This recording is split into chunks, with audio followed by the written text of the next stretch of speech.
नारायण, सोता है तो नारायण, पूरे दिन नारायण नारायण नारायण नारायण करता रहता है। अब एक दिन अंत समय आया, यम के दूत काले काले कपड़े पहनकर उसको लेने के लिए आए। सामने आकर खड़े हुए तो एकदम डर गया यम के दूतों को देखकर और चिल्लाने लगा, नारायण मुझे बचाओ, नारायण मुझे बचाओ, नारायण मुझे बचाओ। आवाज गई क्षीर सागर तक, तो भगवान विष्णु के पार्षदों ने जब सुना भगवान नारायण का नाम तो आकर अजामिल के सामने खड़े हो गए। अब तो यम के दूतों ने देखा, बोले भैया तुम कौन हो? बोले हम विष्णु भगवान के दूत हैं, हमें विष्णु भगवान ने भेजा है इसे ले जाने के लिए। बोले इसे कैसे ले जा सकते हो तुम? अरे ये तो पापी है, इसे तो हम लेने आए हैं, यमराज ने हमें भेजा है। तो विष्णु पार्षदों ने कहा, बोले इसने हमारे भगवान का नाम लिया, इसलिए ये हमारे भगवान के धाम का अधिकारी है। यम के दूतों ने कहा, बोले इसने तुम्हारे भगवान का नाम नहीं लिया, इसने तो अपने बेटे को बुलाया था, इसके बेटे का नाम है नारायण। अब विष्णु पार्षदों ने कहा, बोले अच्छा भैया एक बात बताओ, इसका जो बेटा है वो कितने वर्ष का है? बोले 5 साल का है इसका बालक। बोले इसका बालक 5 साल का है, यानी 5 साल से इसका नाम पड़ा है नारायण। और हमारे जो जगत पिता परमात्मा भगवान विष्णु है, उनका तो अनादि कालों से नाम नारायण चला आ रहा है। बताओ किसका नाम बड़ा हुआ? बोले आपके प्रभु का। तो बोले ये हमारे प्रभु के धाम जाएगा, यमलोक नहीं जाएगा। अब इस दृश्य को अजामिल देख रहा था।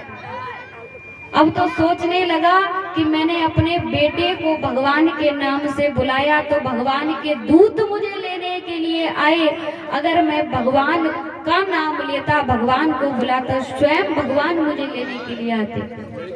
तो इस कथा से यही बताया जाता है कि कैसे भी निकले भगवान का नाम मुख से निकलना चाहिए। एक बार भगवान का नाम निकलेगा तो वो हमारे लिए कल्याणकारी ही होगा। इसलिए घर में जो बालक होते हैं उनके नाम भी बढ़िया ढंग के रखा करें।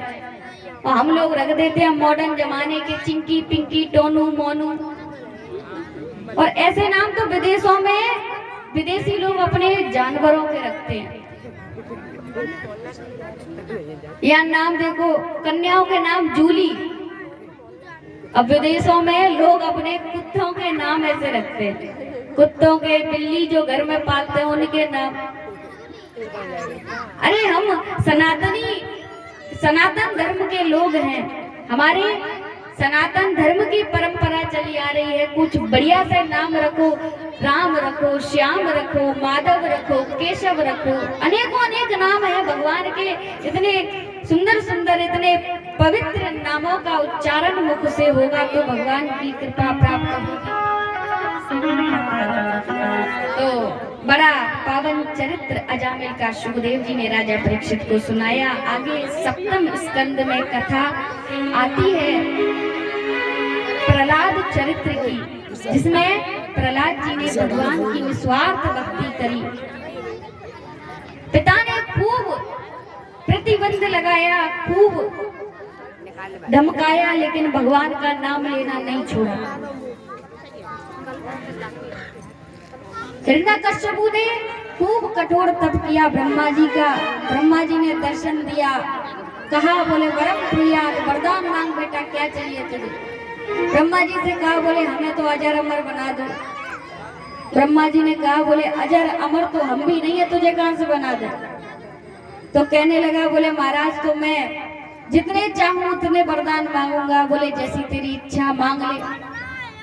ब्रह्मा जी से कहा, बोले मुझे वरदान दो, ना मैं ऊपर मरूं ना नीचे मरूं, ना मैं भीतर मरूं ना बाहर मरूं, ना अस्त्र से मरूं ना शस्त्र से मरूं, ना नर से मरूं ना पशु से मरूं, 12 महीनों में किसी महीने में ना मरूं, और इस ब्रह्मा की बनाई हुई सृष्टि में किसी से ना मरूं। मुझे ऐसा वरदान प्रदान कर दो। बोले जैसी तेरी इच्छा। अब तो हिरण्यकश्यप ने सोचा इतने सारे वरदान हैं, अब तो मेरा कोई कुछ नहीं बिगाड़ सकता। देवताओं को मारने लगा, पकड़कर बना लिया। घर में 4 बेटों का जन्म हुआ। सबसे छोटे बेटे हैं प्रहलाद। अब सबसे छोटे बेटे हैं, बड़ा लाड़ करता है, लेकिन प्रहलाद जी को बचपन से ही एक रोग लग गया, कृष्ण भक्ति का रोग।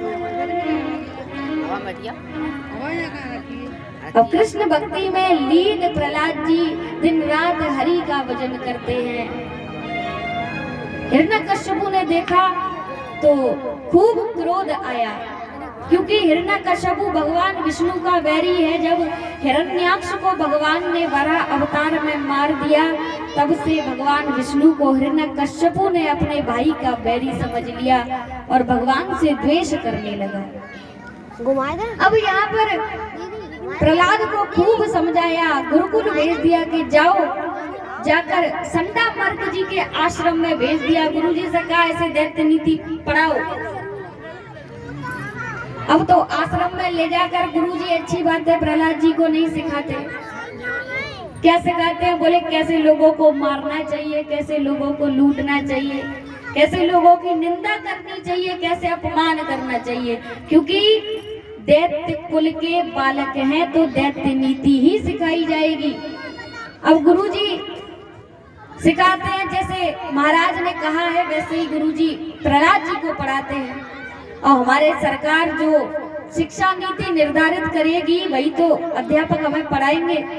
अब प्रधानमंत्री मोदी जी कह रहे हैं, बोले गा से गणेश पढ़ाना बंद करो, तो क्या पढ़ाएं साहब? बोले गा से पढ़ाओ गधा। तो अध्यापक हमें क्या पढ़ाएगा? गा से गणेश पढ़ाना बंद करेगा, गा से गधा पढ़ाना शुरू कर देगा। क्यों? क्योंकि चीफ मिनिस्टर का ऑर्डर है, सीएम का ऑर्डर है, पीएम का ऑर्डर है कि गणेश पढ़ाना बंद करो, गा से गधा पढ़ाना स्टार्ट करो। तो वैसे ही हिरण्यकश्यप ने कहा, बोले इन्हें अच्छी बातें नहीं सिखानी, इन्हें दैत्य नीति सिखाना आरंभ करो। अब तो खूब प्रहलाद जी को गुरुजी पढ़ाने लगे, लेकिन गुरुजी जो पढ़ाते हैं वो प्रहलाद जी की समझ में नहीं आता। अब एक दिन गुरुजी ने खूब प्रहलाद जी को समझाया, आश्रम से बाहर चले गए और कहा, बोले जब तक मैं आऊं तब तक अपना पाठ याद कर लेना। अब जो प्रहलाद जी के जो मित्र हैं आपस में, वो प्रहलाद जी को देखते हैं। प्रहलाद जी से पूछा, बोले भैया प्रहलाद, तेरा जो पिता है वो तुझे इतना कष्ट देता है, गुरुदेव उस तुझे इतना डांटते हैं, फटकारते हैं, तुझे डर नहीं लगता?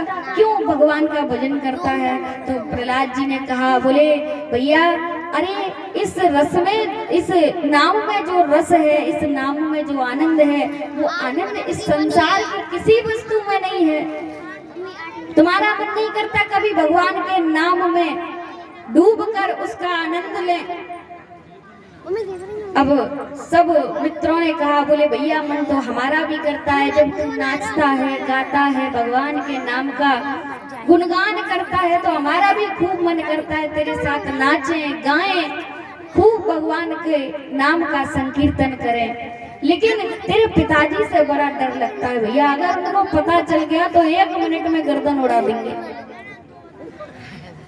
प्रहलाद जी ने कहा, बोले तुम सब मेरे पिता की चिंता मत करो, तुम तो मेरे प्रभु का भजन करो। अरे मारने वाला वही है और बचाने वाला भी वही है, तुम तो बस मेरे प्रभु का चिंतन करो और मेरे प्रभु को अपने जीवन की डोर सौंप दो। यहाँ पर प्रहलाद जी ने ऐसा कहा तो जो रोग प्रहलाद को लगा था वही रोग गुरुकुल के सारे विद्यार्थियों को भी लग गया और विद्यार्थी झूमने लगे, गाने लगे और नाचने लगे, भगवान के नाम का गुणगान करने लगे।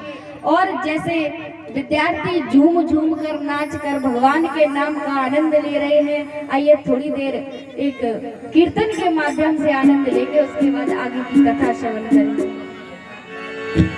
श्रीमन्नारायण नारायण नारायण, श्रीमन्नारायण नारायण नारायण।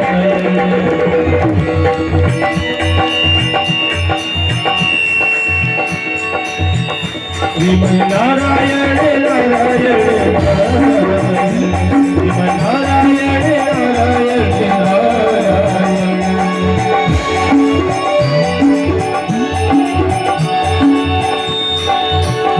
श्रीमन्नारायण नारायण नारायण